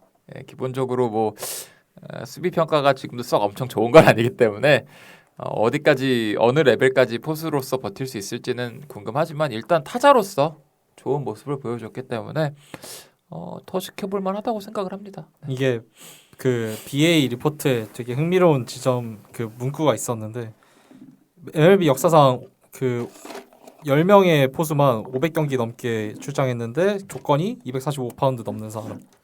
근데 두노가 245파운드가 넘거든요. 그래서 그만큼 이제 좀 몸이 비대한 그런 포수인 건 맞는데 근데 그럼에도 불구하고 필팅 45 줬다는 거는 그래도 네. 최소한의 그건 한다는 거니까. 그쵸. 그리고 이제 어깨 자체는 워낙에 좋은 평가를 받고 있으니까 수비 자체는 아직까지는 그렇게 걱정할 단계는 아닌 것 같습니다. 네. 네, 그럼 다음 선수로 또 넘어가서 다음은 75위 저스틴 크로포드 선수입니다. 아 필라델피아. 네. 이 친구 제가 봤을 때 10년 전이었으면 파이프라인 10위 먹었습니다. 10년 전이었으면 10년 전이었으면. 전형적인 좋아할 만한 네. 그런 그렇죠. 건데 레벨을 다 때려 부수고 있어요 지금. 레벨을 다 때려 부수고 있고 뭐 이제 너희들이 음해를 하지만 뭐 너 EV 90 뭐 얼마고 뭐 맥스가 얼마고 이러지만 트리플 A에서 지금 WRC 플러스 130을 찍었습니다. 그렇죠. 그러면 이제 모든 레벨을 다 때려 부수고 있기 때문에 메이저에서도 성공할 가능성이 높다. 라고 생각하는 건 좀 그렇고요. 네. 파워가 좀 안 좋죠. 네. 파워가 좀 안 좋고 타구 프로필이나 이제 타구 각 이런 것들이 좀 안 좋기 때문에 조금 타격에서 보여지는 거에 비해서 보여지는 성적에 비해서 좀 저평가될 요소가 충분하다. 그리고 문제는 사실 수비예요. 네. 네. 센터로 수비가 되느냐 이거 의견은 분분하거든요. 물론 후반기는 좀 나아지겠어요. 후반기 때 약간 이제 BP 쪽에서는 뭐 50이 뜰 거다, 50 정도는 뜰 거다라고 예상하는 분들도 있었지만 중견수가 될 거냐 안 될 거냐를 좀 주요하게 보는 사람들 입장에서는 조금 저평가될 요소는 있을 것 같다라고 생각을 합니다. 근데 이 친구를 써야 돼요. 이 친구는 개막전 중견수가 확정입니다. 지금 그렇죠. 거의 다치지만 확정이죠. 않는다면, 네, 거의 확정입니다. 안 되면 지금. 맛있어야 되는데. 그렇죠. 그러니까 이제 좀 일단 봐야 되는데 근데 저 아까 좀 유머로 얘기를 했지만 모든 레벨에서 적응이 빠르다는 거는 그래도 강점이지 않나. 요즘 당연하죠. 네. 요즘 유망주들이 레벨에 적응이 좀 힘든 경우가 많아요. 특히 이제 같은 팀의 A단 같은 경우에는 A단은 이제 전형적인 슬로우 스타터거든요. 네. 그러니까 적응을 잘 못하다가 이제 후반에 올라가는 케이스예요. 그런데 이제 저틴 크로포드 같은 경우에는 굉장히 처음부터 레벨 적응을 잘했다. 이 점이 강점이 될 것 같고요. 결국에는 센터가 되느냐 이게 제일 가치를 좀 판단할 수 있는 그 뭐라 해야 되지? 분기선, 분기점 예, 이런 느낌이 될 것 같습니다. 저는 이 선수 어떤 유형으로 보냐면 로우 리스크 미드 로우 리턴으로 보고 있습니다. 예, 맞습니다. 리턴이 엄청 클 것 같진 않은데 리스크도 크지 않다고 보는 이유가 트리플 A 기준으로 지난 시즌에 그 체이스 레이트나 존 설정 그 디서플린 지표가 가장 좋은 선수 중에 하나였어요. 나이도 그렇게 어린 편인데도. 그렇죠. 그러니까 트리플 A에서 22, 3이면은 어린 편이거든요. 평균 나이가 한두 살 정도 어린 선수가 상위 레벨의 브레이킹 볼들이나 그런 나이 든 베테랑급 그 쿼드러플 A 선수들의 투수들을 상대하면서 이런 디서플린 지표를 찍는다는 거는 분명히 플러스면 플러스지 마이너스가 될 그 요소는 아니고 파워는 메이저리그 레벨 와서도 플러스는 때려 죽어도 못 될 겁니다. 그렇죠. 네, 이건 확실해요. EV 타구 속도 기준으로는 언제나 하위 10% 20% 찍을 거고요. 그렇죠. 진짜로 뭐 몸에 벌크업을 확 하지 않는 이상. 근데 히트 툴이랑 출루 툴이 워낙에 안정적으로 잡혀 있고 벌써부터 그리고 수비는 확실히 모르겠지만 발은 빠르죠. 확실하거든요. 발은 플러스급 주루 능력이기 때문에 그런 것들을 중심으로 밸류를 뽑아낸다고 하면은 필라델피아 입장에서는 뭐 설령 중견수가 나중에 길게 봐서 어렵다 하더라도 코너로 보냈을 때 평균 이상의 수비를 보는 준수한 출루 능력의 히트툴 레귤러. 좋은 레귤러급 리드오프 이렇게 생각을 하면은 좋죠. 좋죠. 네, 그 정도만 해도 네. 충분합니다. 네. 네, 뭐 사실 이제 로우 리스크 형의 선수들이 지금 필리스 팜에 자리가 없으니까 그렇죠. 사실 네. 그렇기 때문에 이 선수가 좀 자리 잡아주면 지금 페이롤 넘쳐나거든요. 페이롤 지금 막 꽉꽉 그쵸, 막혀가지고 그쵸. 지금 그래가지고 지금 신인 선수들의 활약이 중요한 건데 저틴 크로포드 같은 경우에는 말씀해주신 대로 로우 리스크에 가깝기 때문에 이 선수가 그래도 도움은 돼줄 것 같아요. 근데 이제 저는 좀 이제 센터가 되느냐 안 되느냐가 좀 중요한 게 결국에는 고점을 가로짓는 거는 이제 파워라고 저는 생각을 합니다. 근데 아까 말씀해주다시피 이 선수가 파워를 뭐 평균 이상으로 때릴 거라는 기대 자체가 0인 상황이고요. 네, 0인 상황이기 때문에 이 고점이 없는 상태에서 코너로 간다라고 했을 때 그러면 사실 이제 좀 비관적으로 보면 WR 뭐 1에서 1.5 정도로 볼 수 있을 것 같은데 이 선수가 이제 그러면 도움이 될 수 있냐라는 이제 비관적인 의견도 존재를 합니다. 그래서 결국에는 중견 수비가 돼야 돼요. 저는 그렇게 돼야 된다고 생각을 합니다. 이 포지션 정리도 쉽고 그 다음에 이제 이 선수의 미래를 위해서도 이제 그 포지션 정리가 돼야 되기 때문에 그래서 이제 수비를 좀 잘했으면 좋겠다. 그 정도로 전 가름하겠습니다. 네, 그럼 다음은 72 제이콥 멜튼 선수 알아보겠습니다. 네, 재작년에도 휴스턴 팜 1위였던 5툴 외야 유망주고요. 이번 오프 시즌에 마이크 버로스가 꼈던 그 삼각 트레이드 때문에 이제 휴스턴에서 템파베이로 넘어가게 됐습니다. 근데 이제 템파베이에 다소 부족해 보이는 이 야수들의 탤런트 총합 문제를 좀 어느 정도 해결해 줄 수 있는 선수가 되지 않을까 생각을 해요. 일단 이 선수가 트리플 A에서 최고의 파워툴을 보여줬습니다. 근데 여기에 디시플린까지 완벽했어요. 마이너 서번트 같은 거를 보시게 되시면 제이콥 멜튼 검색해 보시면 시뻘건색밖에 안 보여요. 이 선수가 저는 솔직히 말해서 왜 72에 있는지 모르겠는데 어쨌든 20-20에 한 준수한 수비하는 그런 중견수가 현실적인 기대치가 될 수 있지 않을까라고 일단은 생각을 하고 있습니다. 전 그래서 휴스턴이 좀 왜 팔았는지 좀 애매한 것 같아요. 그렇죠, 일단. 네. 뭐 제이크 마이어스가 있긴 한데 이 선수도 연봉 조정 들어갔고 이 선수는 타격에서 기대할 수가 없잖아요. 네. 그러면 멜튼을 좀 써봐야 되지 않나 했는데 선발 투수가 급하다고 팔아버렸죠. 근데 버로우스한테 태우기에는 물론 그러니까요. 네, 좀 아깝긴 하죠. 조금 아깝게 아깝다는 아깝죠. 느낌이 들었어요. 네. 네, 그럼 다음으로 또 68위 할린 수사나 선수 알아볼 텐데요. 2025년에 67위였습니다. 네. 소토 트레이드 대가의 마지막 피스고요. 워싱턴에서.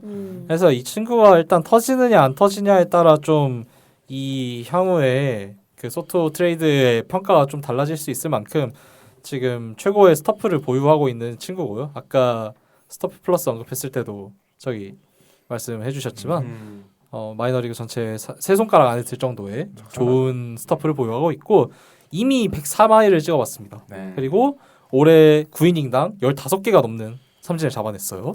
그리고 이 선수가 커브 슬라이더 체인지업까지 정석적인 포피치를 구사하는데 커브는 좋습니다. 나머지 두 개는 아직 잘 모르겠어요. 근데 역시나 이제 문제는 컨트롤입니다. 이 선수가 마이너에서 지금 계속 9이닝당 4-5개 볼넷을 내주고 있는데 이거를 어떻게 빨리 극복할지가 일단 급선무고요. 일단 당장은 그 광배근 부상을 입어가지고 올해 시즌 준비가 좀 늦어질 거예요. 수술 받아서. 그래서 아마 일단 빨리 부상 이슈부터 해결하는 게 급선무로 보이고 있습니다. 생각보다 포심이 야리꾸리하다는 얘기가 많아요. 네. 그러니까. 이게 한 3년 전부터 계속 그랬는데 사실 이런 친구들은 저는 그렇게 좋아하진 않거든요. 솔직히 말하면. 네. 왜냐하면 일단은 이렇게 그 인간 이상의 구속을 내는 친구들은 항상 몸이 문제예요. 이게 첫 번째인 것 같아요, 저는. 그래가지고 이제 이 선수가 메이저에서 자리를 잡았을 때 풀타임으로 뛰어줄 수 있냐라고 했을 때는 저는 좀 부정적입니다. 선발로서는 특히나. 그렇죠. 네, 그렇죠. 지금도 부상 이슈가 조금 있는 편이죠. 그렇기 때문에 조금 이제 저는 부정적으로 보는 부분이 그 내구성 문제. 일단 내구성 문제가 크고 잘 자리 잡는다면 헌터 그린처럼 될 것 같죠. 헌터 그린처럼 그렇죠. 헌터 그린처럼 풀리는데 이 친구는 이제 브레이킹도 괜찮아요, 사실. 네. 네, 사구종 다 그냥 뭐 그럭저럭 괜찮습니다. 그래서 제일 문제는 내구성이고 내구성 이슈가 해결이 된다면 지금보다 순위는 더 높아질 가능성이 커요. 근데 그러지 않을 거라는 생각이 너무 큽니다. 예, 왜냐하면 너무 인간 이상의 구속을 던지니까. 네. 이런 친구들 104마일, 105마일 던지는 친구들 다 터졌잖아요, 지금. 예, 몸이 다 터졌기 때문에. 그래서 이분 같은 경우에는 조금 이제 내구성 문제가 크다 정도로 가름하겠습니다.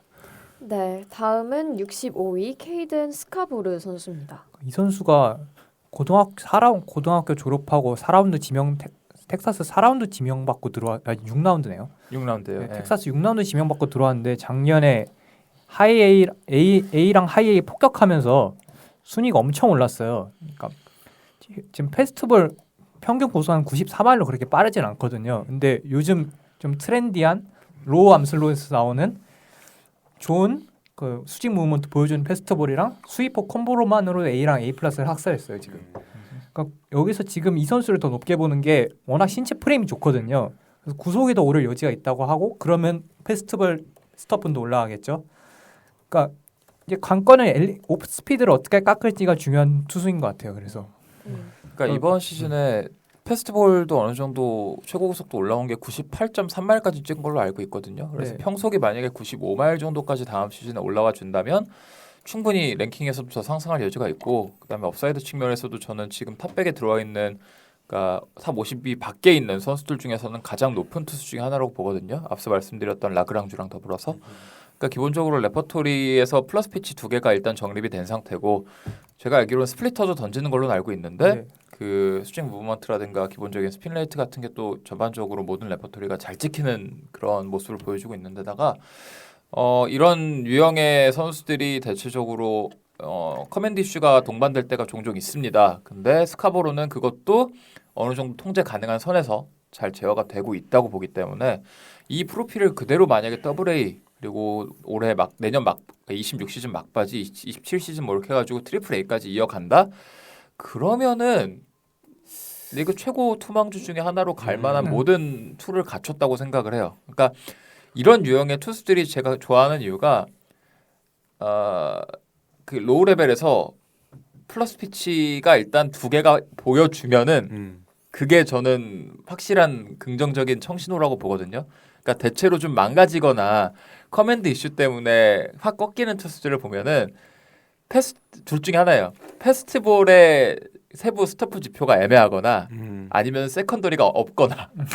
근데 그 2개 중에 하나가 무조건 걸려요. 그러니까 랭킹은 풀은 좋은데 결국에는 꺾이는 투수 유망주들은 그것 중에 하나가 무조건 걸려요. 근데 이 스카보로는 그 2개가 해당이 다 안 됩니다. 지금 단계에서는. 아주 순조롭게 올라오고 있기 때문에 그 부분에서 굉장히 매력적으로 느껴지는 투수 유망주고 한 가지 더 추가하고 싶은 건 이 선수가 리포트라든가 비디오 관련된 그것들을 쭉 보게 되면은 메카닉 딜리버리 측면에서 되게 칭찬을 많이 받아요.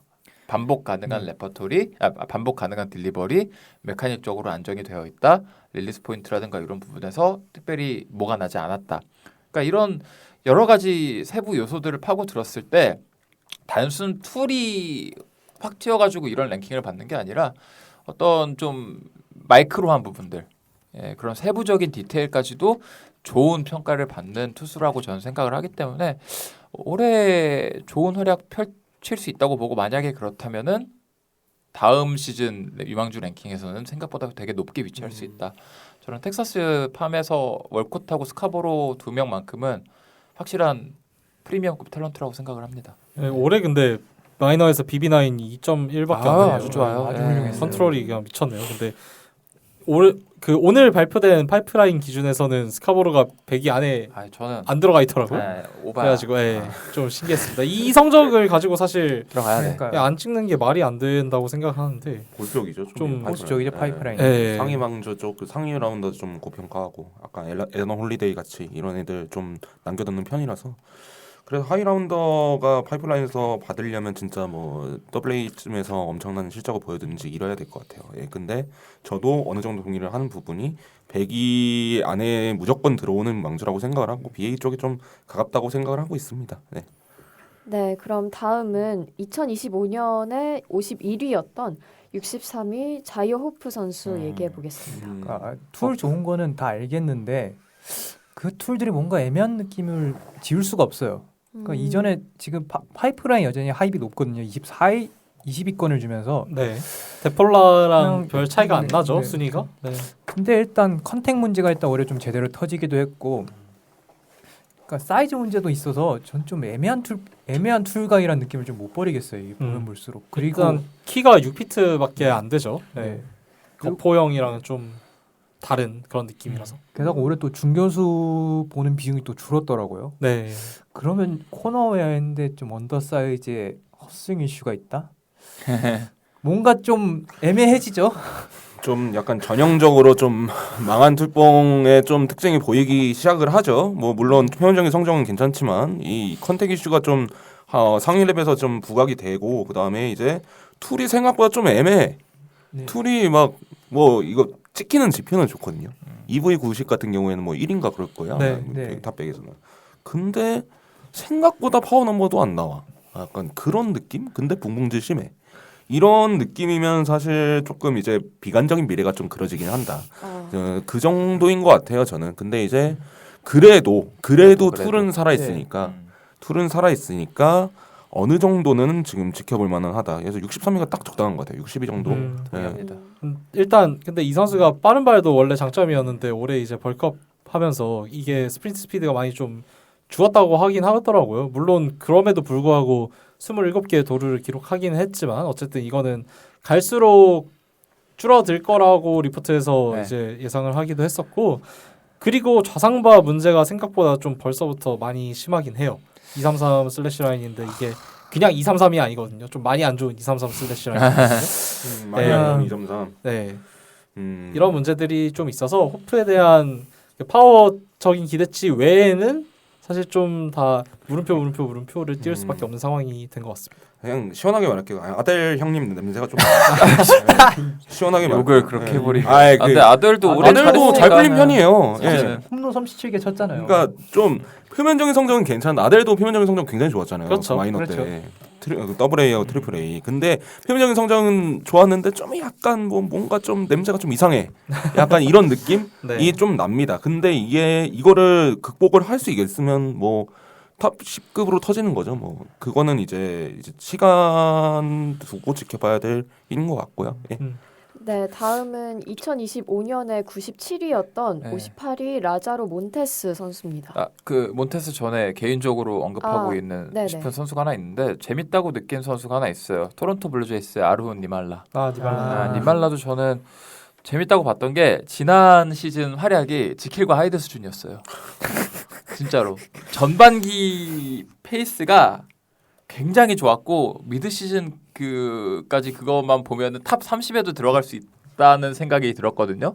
실제로 하이에이에서 OPS 거의 .900 넘기고 그리고 배트 스피드 측면에서 그 싱글 A, 더블 A 통합해가지고 최상위권 찍었고 EB에서도 되게 높은 지표 찍고 수비적으로도 굉장히 솔리드한 모습을 보여줬다는 평이 지배적이었기 때문에 이 선수 이대로만 시즌 마감하면 탑 30, 20에도 들 수 있겠다라고 생각을 하고 들어갔는데 후반기에 개쳐박았어요. 후반기 타율이 1할 7푼인가 1할 7푼인가 그랬던 걸로 기억을 하거든요. 1할 8푼이나 7푼 원저리 그였을 거예요. 그리고 출루나 장타도 망가졌고. 그러니까 이게 환경 변화가 극적으로 있었다고 보기도 어려운데 한 시즌 사이에 이렇게 그리고 반 시즌 사이에 이렇게 극단적인 모습을 보여주는 케이스를 전 많이 못 봤거든요. 특히 전반기에 잘했다고 후반기에 이렇게 되는 케이스를 전 잘 못 봤어요. 오히려 반대는 그럴 수 있다 쳐도. 그래가지고 어떤 버전이 진짜 니말라인가라는 의문은 가지게 됩니다. 그래서 다음 시즌에 나이가 아직 어리기 때문에 다음 시즌에 20살 시즌이거든요, 이번이. 그래서 이제 하이 A에서 좀 더 묵히거나 아마 잘하면은 더블 A에 올라올 수 있을 텐데 툴적인 측면에서는 저는 지금 탑 50 밖에 떨어져 있는 선수들 중에서 가장 괜찮은 편에 속한다고 전 봐요. 신체적으로도 유격수로 남기에 딱 적당한 프레임이고요. 184cm에 몸무게도 80kg대 초중반에서 형성이 된다고 하고 그리고 시즌 중에는 90kg까지 올라간다고는 하는데 뭐 그 정도면 유격수 메이저리그에서 보기에 크게 무리 없는 프레임이고 어깨라든가 뭐 이런 부분도 평균 혹은 평균 이상 이런 평가 받는 선수로 알고 있고 거기다가 히트 툴이 약간 애매해서 그렇지 파워 툴이라든가 그다음에 뭐 아이 툴 자체도 평균 언저리는 되고 그래서 종합적으로 꽤나 괜찮은 육각형의 모습을 실제로 전반기까지 보여줬는데 말씀드린 대로 후반기에 며칠씩 못 타서 가버리시는 바람에 요단강 건너가 버리시는 바람에 이게 어떻게 될지는 이번 시즌에 되게 흥미롭게 지켜봐야 될 것 같다. 그러니까 이번 미드 시즌까지 전반기 활약이 어떻게 될지에 따라서 이 선수 탑백 밖으로 빠져나가거나 아니면 다시 탑 50 안으로 들어오거나 둘 중에 하나일 것 같아요. 툴적으로는 되게 밸런스가 좋고 매력이 있는 선수라고 생각을 합니다. 이 선수도 저기 토론토에서 1라운더였기도 하고 네, 맞아요. 그리고 유격수 자리가 지금 비셋이 빠져나간 상태이기 때문에 이런 토론토의 탑급 유망주로서 반드시 성공해야 되는 그런 것도 있긴 하죠. 네, 그럼 아까 말씀드렸던 라자로 몬테스 선수 얘기해 볼까요? 네, 앞선 그 자이오프와는 다르게 좀 억가를 어느 정도 전 극복했다 생각해요. 올해 이제 인상적인 파워를 보여준 또 다른 외야 유망주인데 이 선수의 로파워 자체가 최고 수준이고 이미 그리고 작년 마이너리그에서 32개의 홈런 때려내면서 그거를 증명을 했습니다. 어쨌든 근데 이제 문제는 히팅이랑 필딩이 너무 문제긴 해요. hit이 40점 받았는데 그럴만해요. 헛스윙 너무 많습니다. 그리고 필딩 40은 좀 이게 그러니까 그러니까 코너 외야인데도 이러면 그러니까 그냥 미니 슈아버라고 해야 될지 아니면 수비 좀 많이 못하는 테오스카라고 해야 될지 어느 버전으로 클 수 있을지 모르겠어요. 근데 어쨌든 이 선수가 그래도 그나마 긍정적인 거는 그 디스플린 능력이 좋거든요. 그래서 히툴이 그렇게 떨어지더라도 요즘 트렌디한 그런 거포 유형의 타자로서는 그래도 성장을 할 수 있지 않을까라는 생각이 좀 있긴 한데 이제 문제는 시애틀이라는 거죠. 홈구장이. 아유. 확실히 더블A에서 많이 막히긴 했네요. 네. 타율이 2할 1푼 3리니까. 맞아요. 힛 40에 필드 40이면 조금 이제 좀 로파워 자체는 로파워가 70, 좋으니까 70 슈터니까 30홈런 플러스라고 보고 있는 것 같더라고요. 그러니까 결국에는 이 선수는 신체 조건이 슬러거로서 너무 이상적이고 거의 네. 2m에 달하는 키에 몸무게 뭐 100kg, 110kg 언저리인 시즌에 나온다고 하고 그다음에 파워툴 하나만큼은 탑백에 있는 선수들 중에서도 최상위권이죠. 뭐 EB라든가 맥스 EB, 에버리지 EB 둘 다 제가 알기로는 최상위권 찍히는 걸로 알고 있고 배트 스피드도 굉장히 좋게 나오고 그리고 헛스윙이 많은 것과 별개로 이 선수가 볼넷 생산성 자체는 괜찮습니다. 그러니까 어프로치는 꽤나 성숙이 된 편이라는 평가가 많아요. 그러니까 뭐 그게 그냥 단순히 안 휘두르는 걸 수 있는데 어쨌든 보여지는 I 플러스라든가 어떤 여러 세부 지표 기준으로 봐도 이 정도 파워를 갖춘 선수가 이 정도 어프로치의 성숙도를 가지고 있으면은 나쁘지 않다라는 평이 지배적인데 말씀해주신 것처럼 결국엔 히툴이 문제예요. 이게 AA 수준에서도 벌써 이 정도의 헛스윙률이 나오고 삼진이 나와버리기 시작하면은 이거를 개선을 하지 못하면 결국에는 붕붕이가 된다. 이게 슈아버는 우리 슈아버 선생님처럼 되려면요. 그 아주 온갖 그 고난과 역경의 시간을 최소 6, 7년 겪어야 돼요. 맞아요, 맞아요. 메이저 리그에서 맞아요. 죽어야 돼. 이거는 맞는 말이에요. 이거는 슈아버는 심지어 마이너리그 때 폭격을 했어요. 폭격을 네. 해서 걔 심지어 박살을 내고 올랐어. 3할타자였을 거예요 아마 마이너리그에서. 어. 예, 슈아버. 그러니까 컴패리즈는 약간 아웃라이어들 있잖아요. 그치. 슈아버 뭐 그다음에 적은 구속을 잘하는 뭐 유현진, 뭐 그래. 레인저 수아레즈 이렇게 하면 안 돼요. 네. 안 돼요, 안 돼요. 얘네들은 상위 1% 아웃컴이야. 거기서 깎아서 그렇게 된 거예요. 근데 이제 그런 유형들이 이제 좀 슈아버만 가서 그렇지 성공할 가능성이 좀 떨어지는 건 맞잖아요. 테오스카라고 합시다 그럼. 테오스카만 해도 테오스카만 해도 성공이죠. 성공이죠. 테오스카가 잘 커리어만 잘하면 보내도. 테오스카. 네. 그래서 어디까지 갈지 되게 궁금한 유형의 선수긴 해요. 특히 이제 메이저리그도 이제 완전히 최신 모던 에라로 들어오면서 이제 3-2 아웃컴, 홈런, 볼넷 삼진 이거가 이제 그것도 어느새 약간 올드한 그게 됐잖아요. 그렇죠. 근데 좀 트렌드가 네, 지났죠. 트렌드가 지났는데 어쨌든 이런 유형에 부합하는 선수라고 보기 때문에 진짜로 어디까지 깎을 수 있을지 어디까지 숙성이 될 수 있을지 그렇죠. 예, 그래서 솔직히 당장 2, 3년 후가 기대된다기보다는 한 30대 들어섰을 때 어떨지가 기대되는 많이 묵어야 돼요. 성숙을 했을 때 많이 약간, 성숙이 되고 헛스윙도 많이 해보고 삼진도 한 1000번 당해봐야 그쵸. 내가 이건 휘두르면 안 되는구나 득도를 하지. 그쯤 딱 깨닫는 거야. 득도해가지고. 그러니까 슈아버가 네. 되는 거야 그쯤 돼야. 시애틀 입장에서는 안 좋은 소식 아닌가요? 득도 못하면 저기 KBO 어디 팀에서 뛰고 있겠죠. 그치. MPB라든가. 약간 뭐 위즈덤 이런 선수들 많이 그렇죠. 하지. 예. 네, 그럼 마지막 선수인데요. 51위 타일러 브렘너 선수입니다. 이 선수가 재밌는 게 작년 2픽이었거든요. 네. 근데 그 뒤에 뽑힌 투수들은 죄다 저 윗순위에 있어요. 그러니까 BA에서 지금 리스크를 에버를 줬는데 이 말은 그동안 에인절스의 전략이랑 좀 일맥상통하죠. 그렇죠. 일단 우리가 육성을 못하는 건 오케이. 준비된 애들을 뽑아서 플로어 높은 그냥 쓰겠다. 에 가까운 픽이에요 진짜. 그러니까 지금 뒤에 말할 그 자원들의 평이 좋긴 한데 에인절스 갔으면 그냥 데트머스 시즌 2 될 가능성이 크거든요. 도발적이네. 네. 차라리 정말, 그럴 바엔 예, 브렘너 데트머스 뽑는 게 시즌 낫죠. 준비된. 그러니까 저는 에인저스 되게 좋게 봐요. 에인저스가 뽑는 이런 경향성 자기의 되게 관화가 좋아요. 되는 거야? 자기의 관화가 돼 있는 거예요. 그러니까요. 콜러도 보세요. 콜러도 에단 홀리데이 뽑아가지고 에단 홀리데이 찰리 콘돈 뽑아가지고 지금 뭐 하고 있는지 보세요 지금. 네. 그러니까 좀 이게 객관화가 돼야 돼요. 그리고 에인저스가 생각보다 아웃풋이 좋았어요. 맞아요. 한 32, 28이 하는 거 치고는 계속 꾸준하게 뭐가 나오고는 있어. 맞아. 네, 코어가 안 나오는 거지 나오고는 있어요. 그렇기 때문에 이렇게 플로어픽을 하는 것 자체는 저는 괜찮다고 봅니다. 시스템 완전히 만들기 전에는 이런 게 좀 더 아웃풋이 좀 잘 뽑힐 가능성이 높다. 그래도 이 픽은 좀 에바였다 정도. 근데 이 저는 픽은 브렘너 그렇게 나쁘게 보지 않는 게 제가 알기로는 지난 시즌에 부상이라든가 개인사 이슈도 좀 있었던 걸로 알고 있거든요. 그러다 보니까 뭐 야구적으로 온전히 본인의 100%를 발휘하기 어려운 환경이었다라고 하면은 어느 정도 납득을 할 만한 그런 상황이라고 보고 제가 알기로는 시즌 중에 듣기로는 아주 가까운 가족의 부고가 있었다. 그래서 뭐 약간 뭐 이런 걸로 알고 있는데 뭐 그런 것도 감안을 해야겠죠. 그래서 이번 시즌에 어떻게 하는지에 따라 그 평가가 분명히 정상화될 수 있을 거라 보고 저는 이 픽까지는 오버였는데 로터리 픽에 무조건 들어올 선수였어요. 로터리 픽 10픽 언저리엔 뽑힐 거라고 평가를 받던 선수라고 전 기억을 하고 있고 그리고 저는 브렘너 되게 좋게 보는 게 지난 드래프트 클래스 최고의 체인지업을 가지고 있는 선수입니다. 그래서 실제로 당시 뭐 대학 무대 뭐 대학이라는 그 이전 아마추어 무대라든가 올라와서도 체인지업 밸류 자체는 굉장히 잘 나왔어요. 헛스윙률도 40%대 중반 후반 찍힌 걸로 저는 알고 있고 그다음에 패스트볼 역시도 평균 구속이 95마일대 잡혀 있고 최고 구속도 98마일대 잡히는 걸로 알고 있어서 뭐 프로필만 놓고 보면은 분명히 이 정도 순위대에 올 만한 되게 매력적인 투수 유망주라고 생각을 하고 완성도가 계속 말씀해 주시는 것처럼 이미 어느 정도 완성도가 잡혀 있는 투수이기 때문에 빠르면은 2026년 시즌 확장 로스터 때 올라올 수도 있을 거고 본인이 잘 미드시까지 잘하기만 한다면 그 전에도 올라올 수 있을 거고 그래서 종합적으로 리스크가 아주 큰 픽은 아니라고 봐요. 그러니까 미드 리스크, 미드 로우 리스크, 미드 리턴 정도가 되는 아주 딱 떨어지는 그런 깔끔한 유형의 투수라고 보기 때문에 지켜볼 가치가 충분히 있다고 생각을 합니다. 네. 전 한번 뒤로 돌아가서 저기 53위 캠 카미니티 얘기 한 번만. 캠핑이 예. 좋죠. 네. 카미니티가 지금 애틀란타의 최고의 투수 재능으로 이미 떠올랐거든요.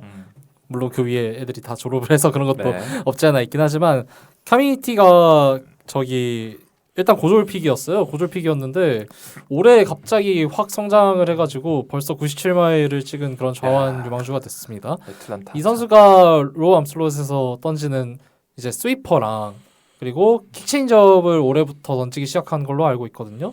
근데 이 선수 투구하는 거 보면 확실히 그냥 가다가 있어. 이게 뭔지 모르겠는데 이 헤이건 스미스 이런 애들 보다가 커뮤니티 보면 뭔가 눈이 정화가 된 느낌이 없지 않아 있었습니다. 이게 진짜 완전 초딩 같은 표현인데. 그죠. 시스템 약간 시스템.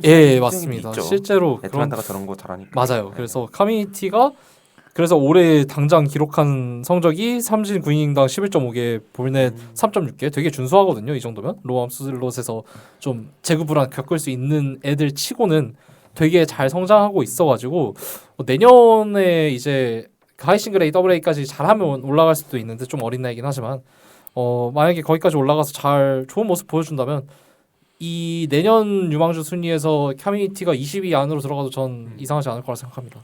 저도 한번 뒤로 잠깐 돌아가서 이제 말씀드리자면 보스턴의 코넬리 얼리. 얼리도 52에 뽑혔죠. 여기도 저는 되게 좋은 어떤 투수 유망주라고 생각을 하고 실제로 이번 시즌에 바로 메이저리그에서 많이 볼 수 있을 거예요. 그리고 심지어 저번에 저기 양키스랑 할 때 와일드카드 나왔고요. 일리미네이션 게임 선발 투수였잖아요. 그래서 이 선수 보게 되면은 이미 레퍼토리가 어느 정도 완성이 돼 있다는 그 느낌을 받아서 패스트볼도 3, 4마일 그리고 최고 96마일 정도까지 찍히는 패스트볼에 기본적으로 암슬롯이 낮은 편이죠. 3쿼터에 가까운 암슬롯에서 체인지업, 패스트볼 그리고 제가 알기로는 슬라이더 커브 이렇게 던지는 선수고 메인 피치는 패스트볼하고 체인지업입니다. 그리고 종종 스위퍼를 던지는 걸로 알고 있고 그래서 레퍼토리 다양성도 굉장히 이미 확보가 잘 되어 있고 그리고 핵심 구종이라 할 수 있는 체인지업의 세부 지표라든가 어떤 그런 무브먼트 측면에서도 플러스 피치라고 충분히 할 수 있는 그런 안정적인 밸류를 확보를 하고 있고 그래서 이제 이 50위권에 저희가 말하고 있는 브램너, 커뮤니티, 얼리 같은 경우에는 차례대로 느끼는 게 미드 리스크, 미드 리턴이에요. 그러니까 리스크가 크지 않은 느낌. 결국에는 미드 로테이션 레벨로 딱 자리를 잡아줄 수 있는 그런 선수들. 이런 인상을 받고 있어서 참 제가 항상 느끼는 건데 이 베이스볼 아메리카는 본인들이 순위 선정을 할 때 가이드라인이 몇 년째 잡혀 있는 것 같아. 그러니까 업사이드가 좋은 툴 가이들은 75위 언저리를 중심으로 분포가 되어 있어요. 네. 그리고 100위에서 90위, 80위에는 그냥 지들이 좋아하는 애들 넣는 거야. 그래서 사실 별 의미 부여 안 해도 돼 거기는. 맞아. 그냥 지들이 좋아하는 애들 넣고 다른 랭킹하고 완전히 다른 경우도 있고 그냥 다 중구난방이고 실제로 봐야 될 거는 75위부터 50위까지는 다 이제 기조가 있어.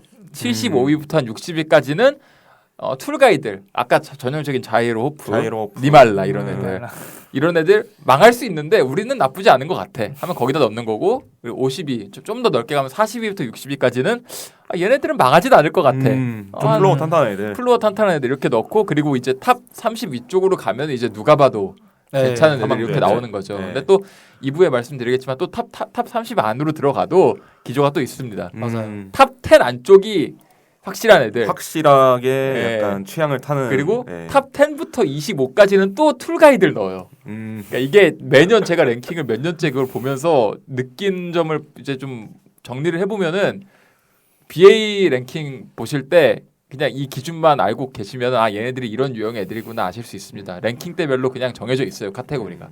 그래서 이제 이것만 봐도 커뮤니티 그다음에 브램너 거기다가 이 얼리 여기다가 또 야수로 가도 기조가 또 비슷해요.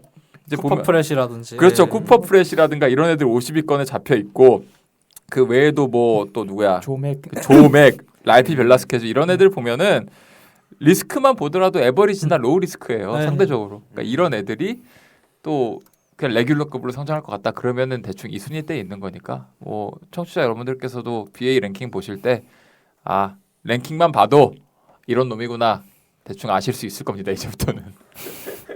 네, 저희가 51위까지 얘기해봤는데 계속 말씀해주셨지만 리스트에 없지만 더 언급하고 싶은 선수들 있으실까요? 저는 매치 팬이니까 굳이 첨언을 하자면 라이언 클리포드. 맞아요. 100위 밖으로 빠져나갔는데 이 선수 같은 경우에는 유망주 랭킹이 BA, BP, 파이프라인 이렇게 세 개가 가장 많이 인용이 되잖아요. 근데 그 외에도 유망주 랭킹을 뽑는 매체들이 상당히 많이 있습니다.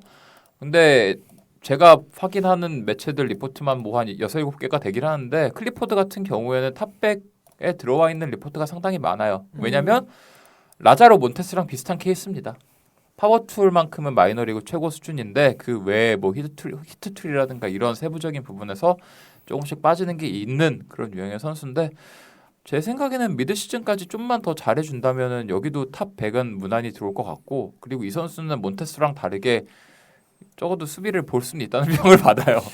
네, 그래서 예, 뭐 그런 부분들 그리고 한 명 더 굳이 뽑아보자면은 탑백에 안 들어온 선수들 중에 그러니까 매치 쪽에서 굳이 저도 매치 팬이니까 한 명 더 뽑아보자면은 윌 왓슨 윌 왓슨 같은 선수도 패스트볼 굉장히 밸류 좋고 세컨더리까지는 잡혀 있는데 서드 완성도가 아직 아쉬운 뭐 그런 유형의 투수라서 제가 보는 리포트에서는 탑백 턱걸이하고 있거나 125, 150위권 이렇게 겹쳐 있는 경우가 많아서 매치 팬으로서 그 2명 정도 언급하고 싶네요. 네. 한번 그 양키스의 논란의 유망주 스펜스 존스 한번 얘기해 보죠. 이번에 100이 밖으로 빠져나가신. 원래도 100이 건절이 왔다 갔다 했잖아요. 근데 그쵸? 네. 어떻게 될까요? 내년에 일단 40일 로스턴 들어왔단 말이죠. 들어오죠. 네, 예, 들어와야죠. 나이가 생각보다 네. 이제 꽤 많아요. 24살이에요. 근데 지금 일단 양키스엔 자리가 없거든요. 그렇죠. 그럼 트레이드 된다는 건데 과연 다른 팀들이 이 선수를 믿을까요? 아니 긁어볼 수는 있죠. 긁어볼 수는 수 있을 있지. 것 같아요. 아무리 긁어보죠, 그 그냥 36이 메인 칩으로는 제가 봤을 네. 때는 안 쓸 것 같은데 좀 큰 거 할 때 세컨 칩으로다가 갈 수는 있을 것 이 같아요. 선수가 당장에 네. 표면 성적으로 내보내는 거는 굉장히 좋죠. 이미 마이너리그에서 35홈런 치고. 그렇죠. 근데 이제 삼진율이 35%라는 거는 도저히 용납할 수 없는 수치잖아요. 이게. 그래서 호감이야. 약간 네. 그냥 네. 컨셉이 컨셉이 확실하다. 확실하다. 컨셉이 확실하다. 거의 네. 헛스윙률이 42.6%거든요. 네. 너무 심해요. 리스크 익스트림. 예, 익스트림. 얼마나 슈퍼 좋습니까? 익스트림 네, 리스크. 아. 네. 진짜 뭐 아니면 도에 가까운 선수라서 결국에 저는 매력은 있는 윤망주라고 매력은 생각을 있는 하는데 만약 아, 이거 개선되면 올스타 몇 번 갈 수 있다고 아니요, 평가를 다가 뭐예요? 그러니까 MVP죠. 히툴이 개선이 된다면. 히툴이 개선되면 제 개선 되게 어려운 거겠죠. 그러니까, 예, 네. 만약에요. 근데 너무 파멸적이긴 해요. 과해요. 그러니까 예. 저도 이런 툴 가이드를 되게 좋아하는데 이 선수는 좀 많이 과해요. 그러니까 제가 클리포드 얘기를 한 이유도 이 선수는 히트 툴이나 적어도 디서플린 측면에서 스펜서 존스랑 몬테스랑 비교할 바가 아닌 수준으로 무난해서 그런 거예요. 근데 파워에서 파괴력이 좀 딸리긴 하는데 존스랑 몬테스 같은 유형은 터지면은 어마무시하게 터질 텐데 안 그럼 아까 말씀해주신 것처럼 PD님이 말씀해주신 것처럼 KBO나 MPB에서 보는 거죠. 요즘 미즈덤 KBO 전용. 보면 그런 선수들 잘 안 뽑는 것 같기도 하더라고요. 그렇죠. 당한 게 있으니까. 저도 예. 쉽지 네. 않아요. 저도 한 친구 얘기하자면 린웨이언. 아 린웨이언이 이번에 되게 성장세가 좋았어요. 맞아요. 린웨이언 그리고 스태캐스트 까보니까 포심이 2,500까지 찍고 지금 괜찮더라고요. 최고 95마일까지 나오고. 근데 이게 이번 시즌 전에 그 대만이 예선을 했잖아요. 그렇죠. 그때 찍힌 거니까 지금은 한 1, 2마일 정도 상승했다고 들었거든요. 오. 굉장히 지금 다재다능한 친구고 그다음에 스토프가 굉장히 나올 가능성이 커요. 그렇기 때문에 애슬레틱스 뭐 뒷방송에서 얘기할 거지만 애슬레틱스 투망주가 좀 굉장히 좋은 친구들만 쏙쏙 골라서 모아 있거든요. 게이지 점프, 아놀드, 그다음에 이 린웨이언까지. 사실 린웨이언이 만약에 WA에서 증명을 해버린다라고 하면 저는 60위권까지 떡상할 가능성이 높다라고 생각을 합니다. 기본적으로 가진 레퍼토리 툴은 꽤 괜찮더라고요. 좋죠. 예. 예. 좋기 때문에 이 패스트볼 힘만 문트면 된다. 동양인 투수들의 가장 큰 약점인 그 정도가 된다면 60위권까지 충분하다. 예. 아시안 게임이랑 뭐 WBC에서 최대의 적이 되겠죠. 최대적이죠. 그렇죠. 네. 일단 당장은 대만에서 갑자기 이렇게 그렇죠. 튀어나온 투수들이 간혹가다 있어가지고 그렇죠. 좀 신기한 것 같고 저는 트래비스 시코라의 네츠 투수인데 그 이번에 오늘 발표된 파이프라인 기준이랑 BA 기준이랑 제일 달라요. 극명하게 다른 투수 중에 하나예요. 왜냐하면 파이프라인에서 54위에 넣었거든요. 근데 문제는 BA 기준에서 100위 밖으로 밀려났습니다. 예. 자, 근데 이제 120위권, 130위권으로 봐야 될 것 같아요. BA에서는. 근데 이 선수 같은 경우에는 일단 지금 토미존을 받았으니까 어쨌든 2026년 시즌에 아마 3분의 2는 무조건 결정한다고 봐야 되고요.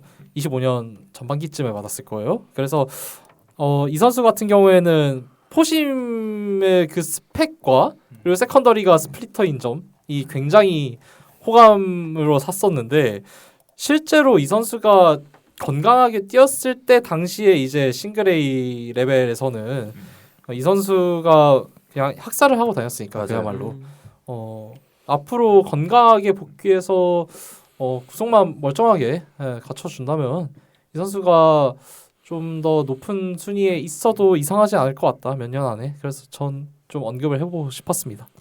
네, 그럼 오늘 방송은 여기서 마무리하고요. 저희는 대망의 50위부터 1위 선수들 다음 방송에서 살펴볼 테니까요. 2부까지 저희와 함께 해주시면 감사하겠습니다. 그럼 다음 방송에서 뵐게요. 야구에 대한 자유로운 수다, 야자수.